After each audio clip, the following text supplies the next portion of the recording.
Hello, I'm John Massey. Across the years, I've had the opportunity to be aboard a lot of different boats and have written many articles about them. Now, if you're looking for a boat with some specific cruising characteristics, this video has been designed to demonstrate some specific features of a very unusual boat. Come on with me. I want to show you something really different. Let's take a very close look at what I said, a most unusual boat. Let's also examine some of the design considerations and examine closely the care with which they're manufactured. Hello, Bob. How are you today? Good. How are you, John? Fine, thanks. Now, have you got some good in-depth information for us? We sure have. Lots of it. Let's go have a look. Oh, thank you.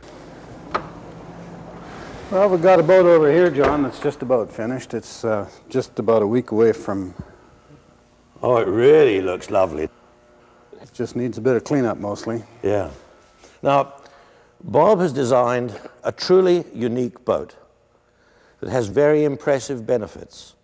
Now, if you've got absolutely bottomless pockets and you don't care how much you spend on fuel, the following might not interest you. But Bob has designed a boat that will cruise at medium speeds, say 8 to 15 knots, very, very economically. He has revolutionized hull design and created a very efficient boat. Now tell me, Bob, what is it that makes this boat so efficient? Well, let's first look at the three different hull designs, or hull shapes. Yeah. And we can start here with a displacement boat. And this is typical displacement lines. You'll find the lines on the bottom of the boat rising as they go aft with a shallow transom. And coming flatter towards the aft here, yes? Well, actually they still rise in a displacement boat like this so that they're very shallow at the transom. You get a good flow of water at low speeds. Right. But a displacement boat ends up, or any boat, ends up creating a bow wave here and a stern wave here. And its length and its speed is restricted by its length, is that right? That's correct. Yeah. And that's relative to the size of the boat or the length of the boat. So in a boat our size, that'd be about 7 knots. Right. And of course, if you tried to increase the speed, you have to drive the boat over the bow wave. And when you do that, you end up with the stern sinking in the trough between the two waves, and that restricts its speed. Yes. So that is the classic displacement hull. That's right. Right. Now you can overcome that problem to some extent by going to a semi-displacement hull like this one. Right. Now what we do with a semi-displacement hull is flatten the after sections here, still keeping a shallow transom, but we still have a rounded bottom. So what it does is this section keeps the stern from squatting. Right. But the rounded bottom means we're still pushing a wave with it. So you're still not overcoming hull speed? We overcome hull speed, we go a little bit faster, but all we do is keep the stern from sinking. But into the trough? Into the trough. Right, yes. But the bow still has the rounded curves here, and so it can't get up on plane, it's just still pushing that wave harder. Right. But the stern now doesn't sink, so you can increase the speed slightly, but you can't get it up on plane properly. Now let's see if I've got this right. With a displacement hull, its speed is limited by its waterline length. That's right. And no matter what you do, you can't make it go faster. Correct. However, with a semi-displacement hull, you can make it climb up its own bow wave and increase its speed over its theoretical hull speed, but not by very much. That's right. You're still pushing the bow wave all the time you do it with a semi-displacement hull. So if you want to go faster than that, what's the next step? Well, that's the planing hull. Let's have a look at that. Let's have a look.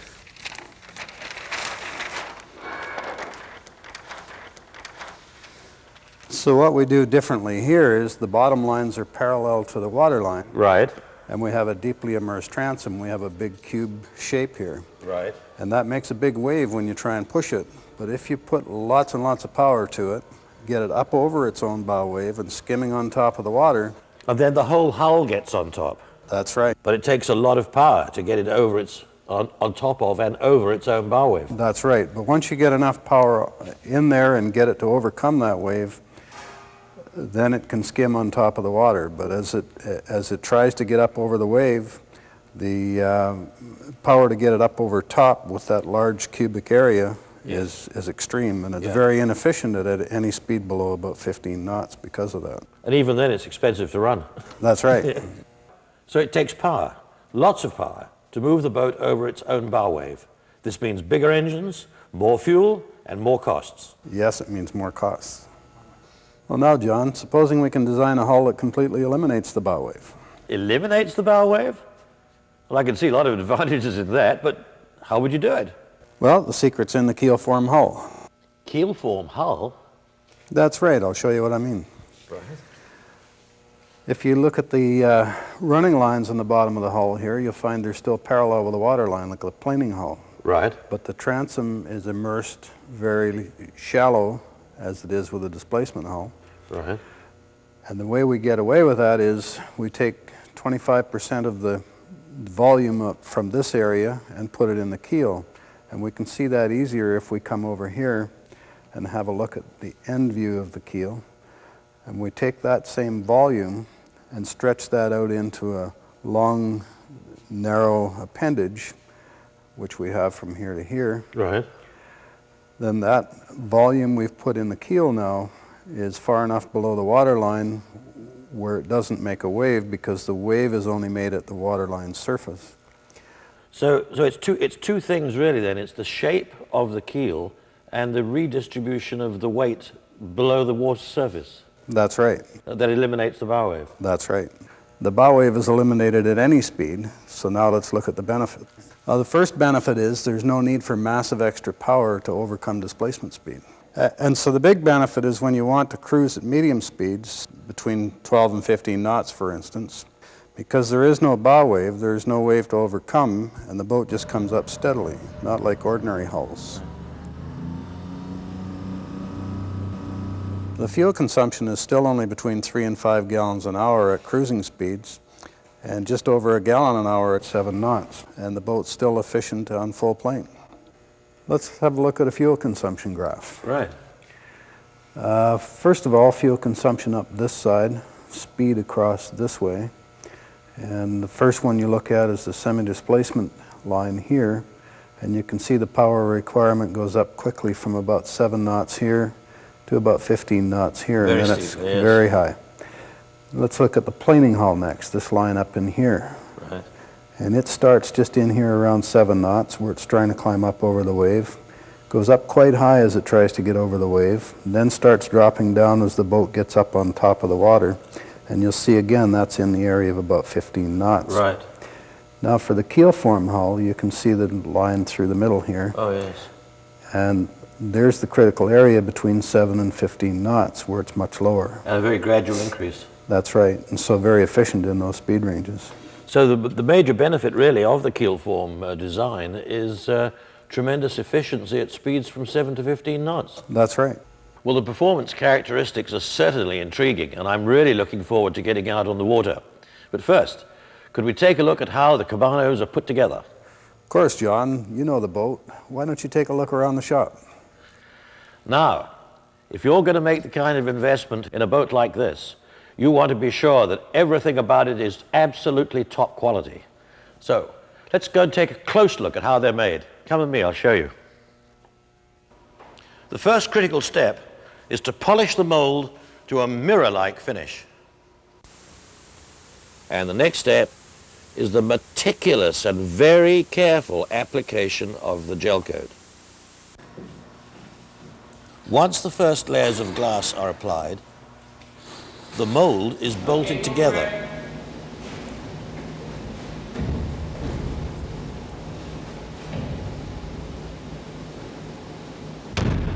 And the rest of the hull is laminated in a single integral piece. The entire boat is built with hand-laid mat and roving. Most mass-produced boats use chopper gun techniques. A chopper gun spits out little discontinuous fibers like this. They only use a chopper gun for one reason. It is faster and cheaper. No chopper guns are used in this shop. Camano derives its extra strength from the long continuous fibers found like in this roving and this knitted biaxial material. The net result is that Camano is many times lighter for a given strength. Make no mistake, weight is not strength. These are not fragile shells. Camano is very strongly constructed for the waters of the Pacific Northwest, which often have a good deal of debris in them. Let's take a look at the strength and the thickness of the fiberglass in the impact areas of the hull. This piece came from here, where the bow thruster is cut out. Look how thick and strong it is. While we're in this area, notice this spray rail which is molded in. This concave section causes a sheet of water to form here and curl back down. This is what you see when the boat's underway. It is not a wave. What this does is act like a shock absorber when choppy water gets under the bow here. Let's see what else is under here. Back here, the keel is an inch thick on the bottom with carbon fiber included. Now here, where the stainless skeg bolts on, this keel is solid fiberglass right up to here. Speaking of stainless, all this underwater gear is the best 316 stainless. Notice also the 1.5-inch shaft, the 4-blade 20-inch propeller, and the large rudder. All this underwater gear is resistant to impact and consequently reliable and safe. Well, I guess I got a bit carried away. Let's go back and have a look at the boat that's being manufactured. The entire cabin, as well as the hull sides above the waterline, is insulated with cord construction. No sweating or dampness inside this boat. Notice, all the inside hull framing is hand-laid fiberglass and properly finished gel coat. Also, most mass-produced boats use only screws to hold together hull, deck, cabin, and even bulkheads. In comparison, on the Camano, the hull, decks, and bulkheads are all glassed together as one strong integral unit. Here you can see the deck being placed into position onto the hull.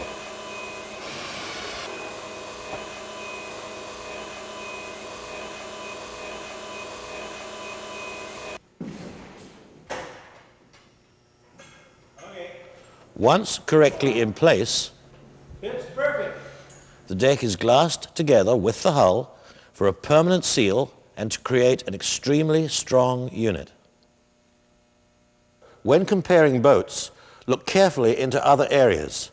In a mass-produced boat, once the hull is complete, the inner liner is glued into place in one piece.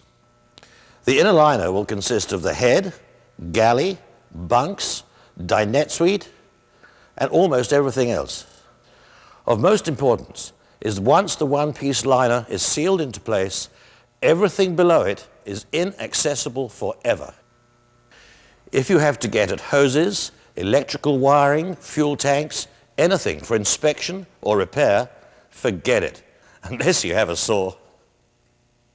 In comparison, no less than 32 individual molds are handcrafted for the Camano and then put into place. And everything is accessible. As an example, the engine compartment is located beneath these access hatches in the main saloon. Just notice how thick and massive they are. This is the reason why it's so quiet when the engine is running. Also, the engine is isolator mounted, reducing vibration to a minimum. Notice how all of the wiring is firmly mounted, precisely and neatly laid out. The engine is also accessible with lots of room for normal preventative maintenance. The engine is mounted very low in the boat. This makes for a very low center of gravity and an extremely stable boat, which resists rolling and is very safe. Look at this main electrical panel and notice the color-coded wiring neatly installed and properly secured. And it's not just pretty either. All wire gauge is greater than required. As I said, everything is easily accessible. As an example, this bookcase in the main saloon pulls right out so you can get at all the plumbing and wiring behind it. Look here. Here is where the bolts come through, which firmly mounts the stainless steel rail stanchions. They are bolted through, not just screwed in, and they are all easily accessible. If you're looking at other boats, ask how they are mounted, because it is important. Look at this other well-known boat, which installed non-stainless hardware, which is impossible to get at to replace unless a hole is cut into the gunnels. Sure, it's less money, but you won't find that kind of material and construction on a Camano. Now, exterior finish is very important because it contributes to the ease of ownership. There is no wood on the outside. All outside surfaces are gel coat, powder-coated aluminum, or stainless steel. And that's not just any stainless steel. All these fabricated parts are welded together and electro-polished, which is a process that changes the metal's structure and resists saltwater stains. Put all this together and it adds up to a boat which is very easy to keep, but just as important, it will provide the lowest possible cost of ownership. So, let's go and take a spin out in her and see how she handles. As you can see, we're in a really tight spot, but there's no problem in getting away with the bow thruster. Come on, I'll show you.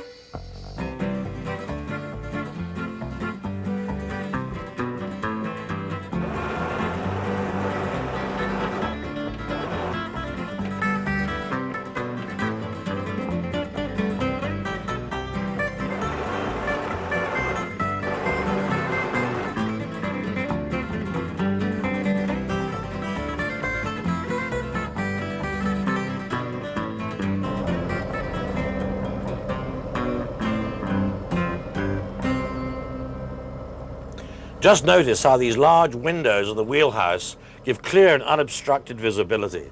Just great for watching the scenery. And on this troll model, we have an upper bridge deck with full controls and an all-around beautiful view. Now, remember how we said it does not take a great deal of power to get this boat up and over its bow wave. Now just watch this. This is really exciting. Suppose you want to go a little bit faster. Now, as you can see, the boat, because of its unique keel-form hull, comes very smoothly and easily up onto plane. You don't need masses of power to bring this boat to its economical cruising speeds. This means that you have a long cruising range and at very economical costs. However, if you really wanted to get up and go, she really can.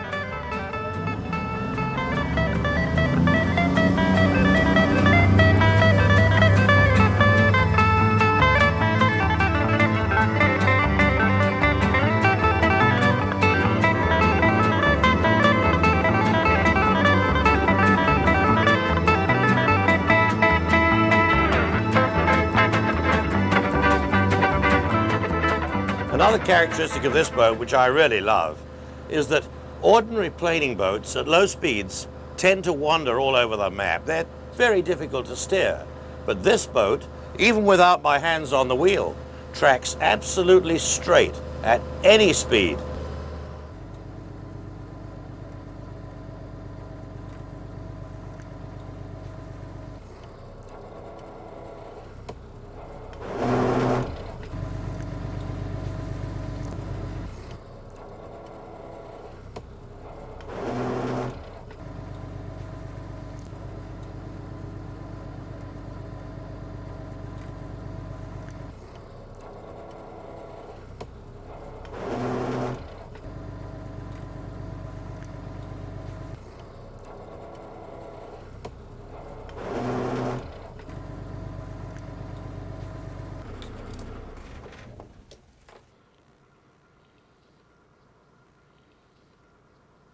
Now that was easy. So let's now tie the boat up.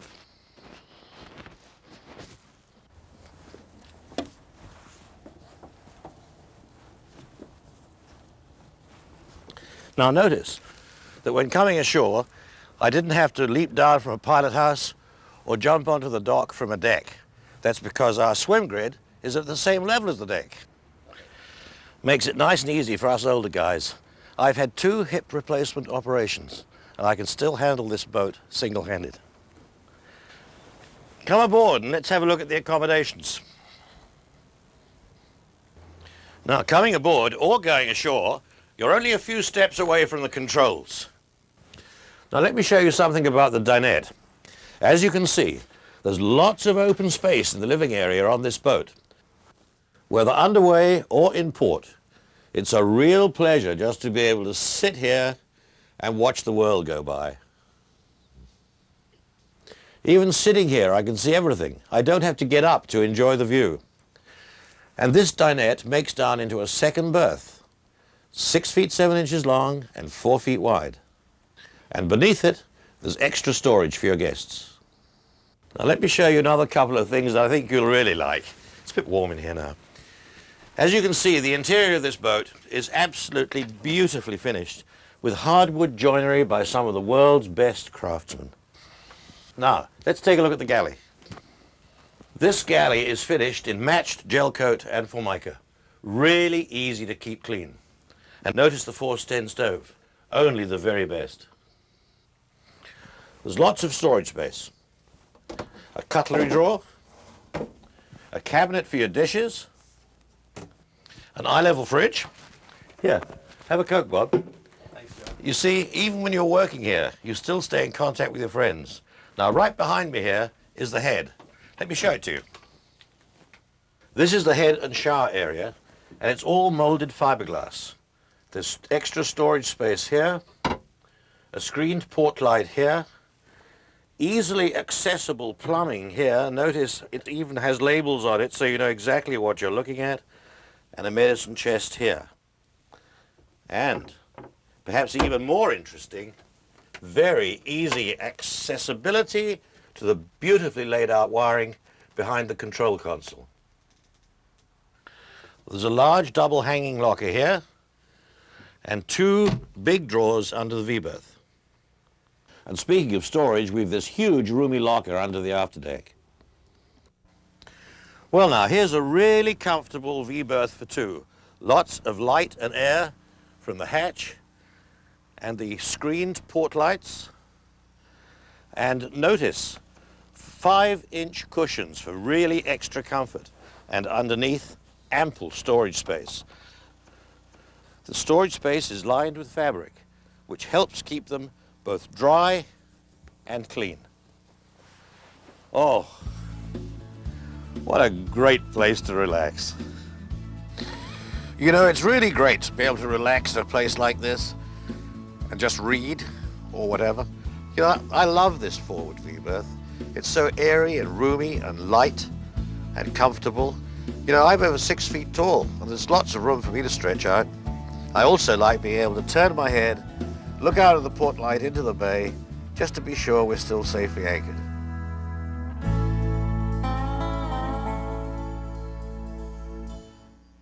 Since this video was first shot, Camano Marine has enjoyed considerable success and has moved to larger and more extended facilities. Let me introduce you to the owner, Brad Miller. So tell me, Brad, what changes are you making? There have been a few changes, John, but probably more importantly is what's stayed the same. We're still a traditional boat builder using time-proven, high-quality construction methods. No chopper guns? No, John, still no chopper guns. Good. We're still an independent, family-owned business, and we still continuously improve each boat we manufacture. Right. Of the new things, we have expanded and strengthened our dealership network, particularly on the East Coast of the United States. Right. It's a large market and we feel as though we need a high-quality presence there. We also have a presence on the internet now. And finally, we've had our boats approved for sale in Europe. We've obtained the CE certification, which allows us to sell and market boats in Europe, and in fact, we've already started exporting boats there. You certainly have a lot more room here than you had before. Yes, John. Our expanded facilities allow us to be considerably more efficient during all stages of construction. This means we're able to deliver more boats during the same amount of time. A larger facility now allows us to plan and manage our growth properly, but every boat is still handcrafted. As an example, notice the interior quality of the finished woodwork. We recently introduced the option of hardwood or carpeted floors. You now have a choice. None of the boats are built on spec. Each one is quality built to order. Every boat has an owner before we put it into construction.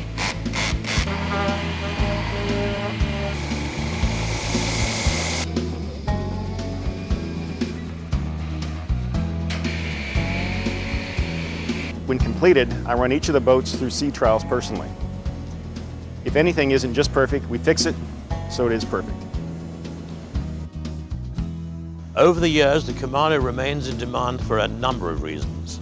The rugged construction, ideal for all waters, the timeless lines which appeal to all areas of North America and even Europe, economical operations, high quality craftsmanship, excellent visibility, all contributing to Camano retaining its value for many years.